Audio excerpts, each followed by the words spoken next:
All right, well, thank you everybody for joining us for our September Agritourism webinar. My name is Laura Biasillo and I work at Cornell Cooperative Extension of Boone County in Binghamton, and along with Lindsay, who you just heard welcome us all. We co-chair the statewide agritourism program work team with Cornell Cooperative Extension, who hosts these webinars. So we're really excited that you're all here. And so today we're going to be talking a little bit about dealing with customers in agritourism. We're hopefully going to offer some suggestions and recommendations about resources or other ideas, but we also want this to be a space for folks to bring up situations or even recommendations or other things that you have experienced either this season or in previous seasons. I do want to say though that we don't want this to be a situation where we're kind of just complaining about stuff that might happen. We want this to be constructive.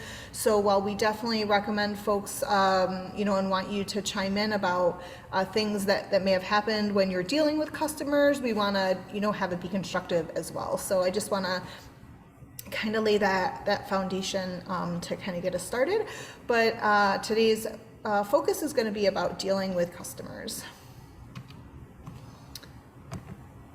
All right, so as I mentioned, this webinar series is hosted by the Cornell Cooperative Extension Agritourism Program Work Team.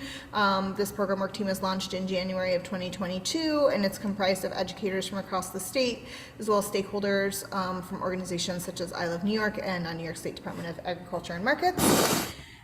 We have created and continue to manage a really amazing set of resources for all of you that you may or may not be aware of. Those include a YouTube channel that has all of our webinars to date. There's 20 of them. Fact sheets for each of those archived webinars. Those can be found on a statewide website that you'll receive a link to with the recording later this week. An online curriculum, which is currently under development for agritourism operations in New York, that will launch in late October, early November of this year. And then regional networking sessions, bus tours, and a statewide conference, which will, the statewide conference will take place next year. The other two have been taking place in 2024 and will continue to be provided through 2025. So when we're dealing with customers, there's really two pieces that we think are important. The first is thinking about customer service, and then thinking about being customer focused. And so these are not really the same thing, but it's really paramount to how you approach dealing with customers at your agritourism operation. So when we think about agritourism, what we want you all to remember is that agritourism is not considered traditional agriculture. It's considered retail for the purposes of your zoning, if you're a part of an agricultural district, or those types of things. And that's important because, really agritourism, as we said, it's not just about production, it's more about the engagement, it's about the education, it's about sales. And so we need to remember that there is that difference. But really, as always, customer is king, and so the best customer service is really, always trying to be over the top. You don't want to give them a reason to have anything more than a great experience. And so how do you do that? You want to be customer focused. And what does that mean? It really means putting your customer needs first, thinking about what their experience is going to be like at your farm from their perspective. You want to be considering how you're building customer relations and how you can strengthen that. And remember that positive customer experiences and word of mouth are the strongest marketing that you can't buy. And why this is important is because when we think about the potential for dealing with difficult customers or difficult situations that might arise, often it's because we're not focusing on the customer piece, we're focusing on, inwardly on the production or the farm piece. So, how can we do this? How can we think about doing this? One of the easiest ways that you can provide that quality experience and try to ensure that you don't have to have these difficult conversations or these difficult interactions is by ensuring that your staff feel comfortable engaging with customers no matter what the situation is. And so that can be everything from something as simple as customer education, helping folks understand, if your agritourism operation has livestock, why you have fencing up and why it's important that they don't go up to that fencing or through the fencing. If there's a situation arises that might require de-escalation, ensuring that your staff feel comfortable in how they can de-escalate that situation, understanding, how to think about, getting both sides of the story, helping folks ensure that they feel that they're being heard, that they're not being patronized, that, there can be a common ground that can be found, but then also in terms of rules enforcement. So one of the biggest issues that may come up that can get customers frustrated is if it seems like their rules maybe are not being enforced on the farm, if rules are being enforced that maybe are not being made very clear. And so, as with all of this, it's very important that you have written protocols, could be signage for your customers. We're going to get into that a little bit in a few slides. And then thinking about how are you training your employees. And so we know that it's challenging enough to, actually get folks who want to work at your agritourism operation, whether they're family, whether they're friends, whether you're actually, having to go through a more formal recruitment and hiring process. But it's not enough to, hire some folks, maybe give them a t-shirt and then say, here you go, here's our first day, go have fun. We need to be training our employees on what those types of situations might be, things that may arise, how does the farm operate, why does it operate in that way, so that they can then have those conversations with customers that hopefully will not become a difficult situation. Well, so, we want to be helpful and provide resources as well. So, when you go into farming, you're probably not going into farming to be an HR manager. So there are some resources that will be very helpful for you that have training protocols, have resources to think about some of those situations that may arise and how you can think about mitigating those. So those include the Cornell Ag Workforce Development Program. They have some really great resources in this area.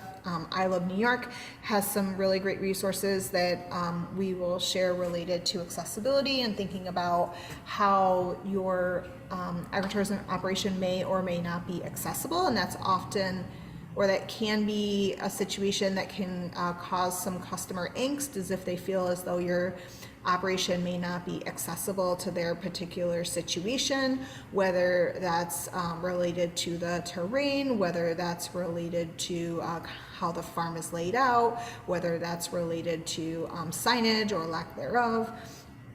Department of Labor has some good resources. As we've stated earlier, the program work team on their website has some great resources. And I'm sure all of you as well are aware of some resources that you have found helpful in this area. So, one of the biggest, easiest ways that you can think about kind of heading things off at the pass when it goes to dealing with potentially difficult customers is about signage. Having clear, easy to read signage that leaves little room for interpretation is a great way for you to try to manage some of these pieces. And a lot of it is honestly about managing expectations. So we picked 4 kind of common situations that can be easily remedied with some great signage, and also then having staff that feel comfortable explaining and enforcing it to a certain degree. But we definitely want to hear what your thoughts might be on this as well. So the first one is pets on the farm. So we know this is a really sticky situation. Many of us, including myself, have furry, four-legged children, but agritourism operation is not a place for animals, right, unless they're a service animal. That can be due to health department regulations if you have food at your operation. It can be just a safety issue. It can also be a biosecurity issue. There's many different reasons why, we don't necessarily want to allow pets on the farm unless they're a service animal. But you need to have clear signage that's posted in multiple places indicating this, because otherwise it becomes much more challenging if somebody decides to bring whatever furry, feathered, scaled animal that they may like to bring with them places.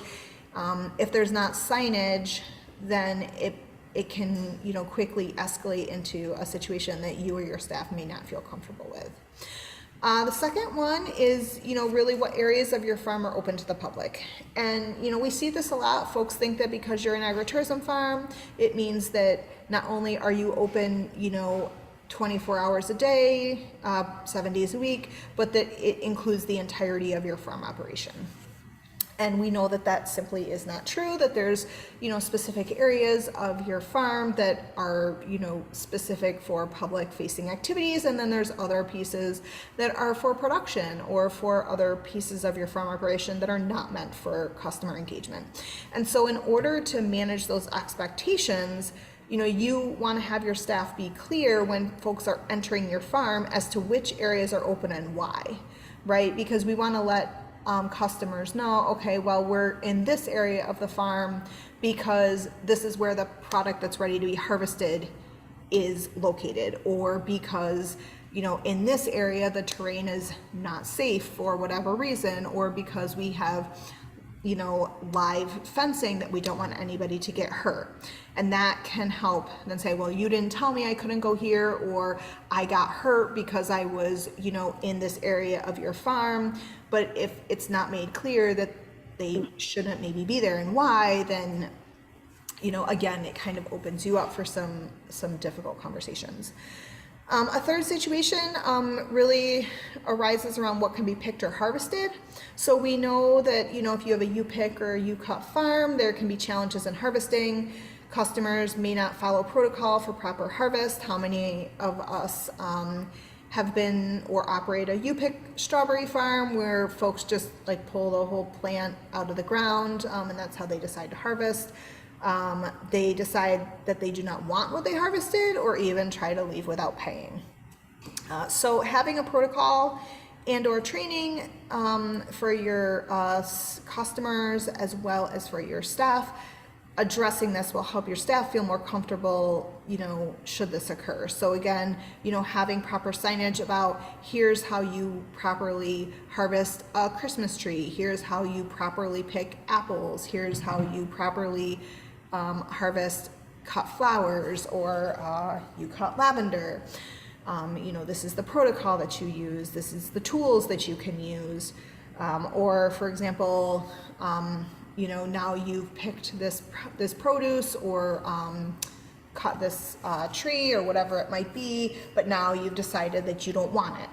The customer doesn't want it. Well, what's the protocol? If you don't have a protocol that will address this issue, then again, it can become a difficult conversation or a difficult situation between your staff and the customer. So knowing, what is your threshold for that type of a situation, again, is very important.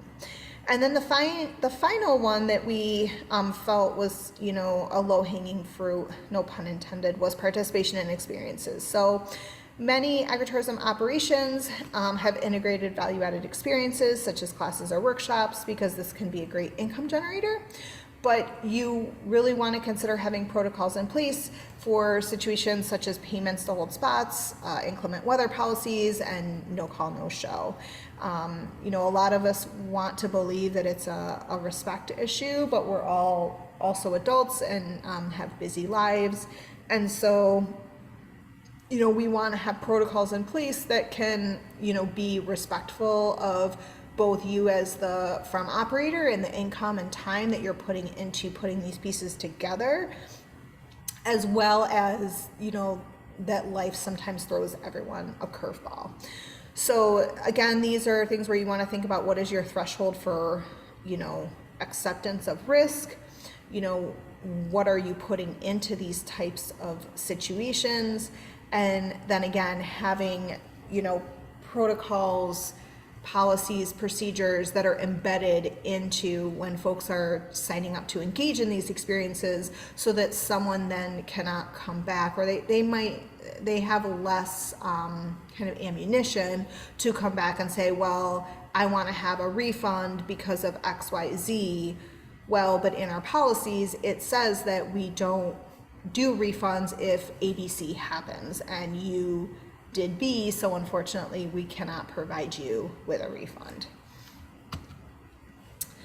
The next thing that we wanted to just talk about is this idea of owner burnout, and is it a fact or is it an urban legend? We know that operating an agritourism operation and engaging with the public on a regular basis can create burnout. Some folks thrive on that interaction and that engagement, and some of us need to go sit in a dark room and just chill out for a few hours after we've been peopling for a little too long. So, we wanted to hear from all of you. Do you experience burnout at the end of your season? Is this something that you have experienced in the past? We'd love to see you kind of pop that into the chat.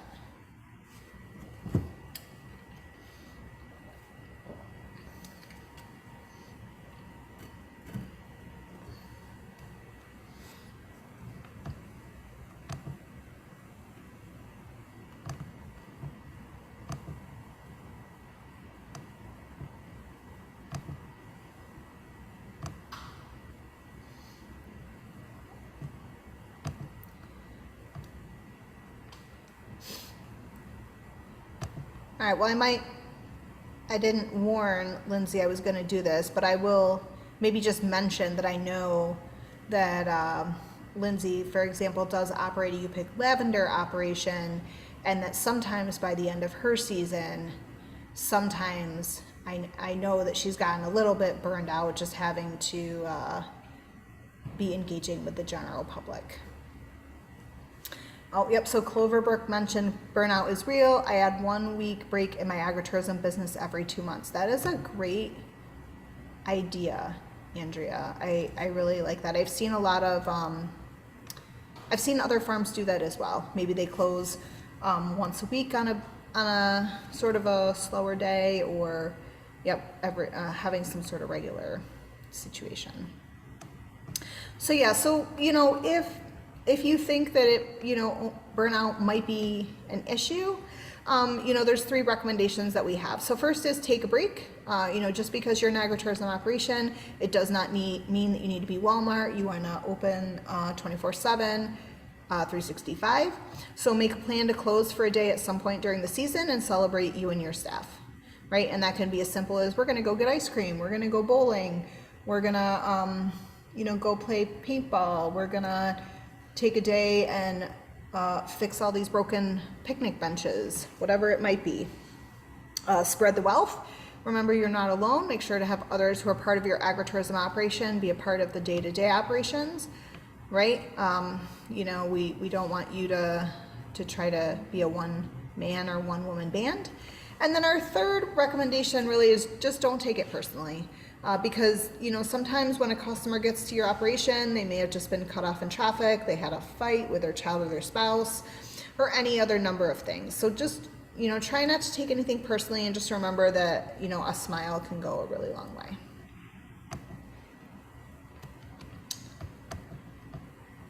All right, so with that, I wanted to stop sharing my part of the presentation and then turn it over to Mike Cody. And Mike is a Christmas tree grower here in Broome County, and he and his family have a very successful Christmas tree operation. And so I wanted Mike to really just come on and just talk a little bit about, really what they experience when they engage with customers, and, kind of what his philosophy is in, approaching customers and customer service. So Mike, I am going to turn it over to you.